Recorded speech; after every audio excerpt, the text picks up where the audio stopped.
Hello, Lian. Hello, Rais. Do you remember the ASC word that the lecturer gave us? Remember? Why? I had forgotten about the word. Do you remember the title of the word? The instructions tell us to discuss and decide on how will you prefer the role play assessment to be conducted. Oh, thank you for reminding me. It's okay. So, let's start talking about this topic. Do you know about the role play assessment? Nope. A role play exercise is an assessment activity in which candidates act out an imaginary scenario that closely mirrors a situation that could occur in the job they have applied for. Oh, I see. So what happened during a roleplay exercise? A role play exercises follow a fairly standard format. Number one, you will be given a briefing document that outlines the scenario and your objective and will be given 20 to 30 minutes to prepare. Second, you will then begin the role. And last, at the end of the exercise, you will be scored and your performance and that feedback will be factored into the cumulative result of the interview or assessment center. What are the steps to make a success roleplay? That's a good question. The step to roleplay success is first, read the brief carefully. This is absolutely crucial as any misconceptions or misunderstandings that you make as you rush to begin preparing can undermine all your subsequent effort in this exercise. The above example role plays are both quick simple, but for the role plays used for more senior recruitment can be extremely demanding and complicated. So take a brief and be sure you fully understand the brief before you begin to prepare. If necessary, ask one of the assessors to clarify. Second, prepare a list of ended questions. There is always lots of information that isn't included in the brief, and it's your job to uncover and address it.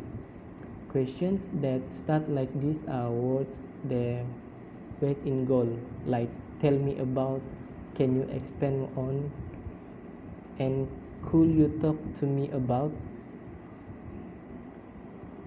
Why are these questions are so valuable?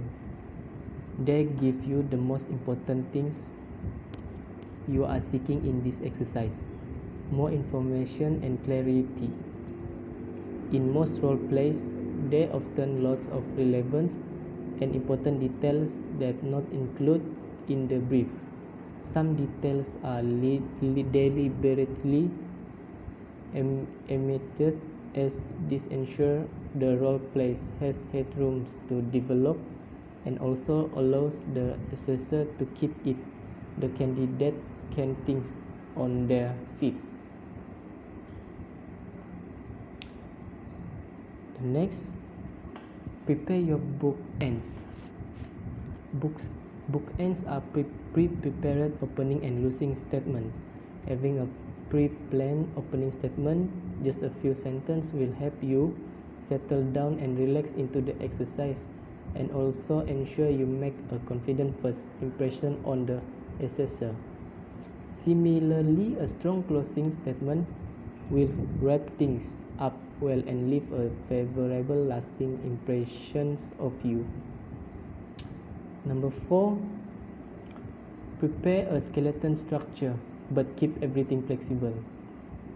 Having a clear plan before you begin the roleplay exercise is essential, but it's equally as important that the activity unfolds as naturally as possible. So don't formulate a rigid plan and expect things to pan out exactly as you have written on your piece of paper. Number 5. Have just one piece of paper on your lap or table. This may sound pretty, but it's a very practical point. Don't have an impenetrable mass of prep and notes all over your lap, or a scribbler piece of your A4 with notes covering every inch of space. Just have bullet points written in a large size, so you will be easy to read even when you are nervous. Number 6 is practice. Nothing will improve your performance on the day more than familiarity with the exercise. It will improve your competence and also help you stay relaxed. And the last is be relaxed, natural, and confident. Wow, that's a great step to practice. So, what advantage of using roleplay? The advantage of using roleplay, first, is it's a social and communal. Role-playing is a social activity. Players interact within the scenarios they are given, which encourage individuals to come together to find solutions and to get to know how they collect things.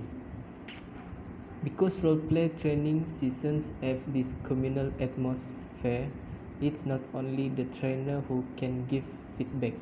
Employees can study how they collect, perform, and provide tips or take notes.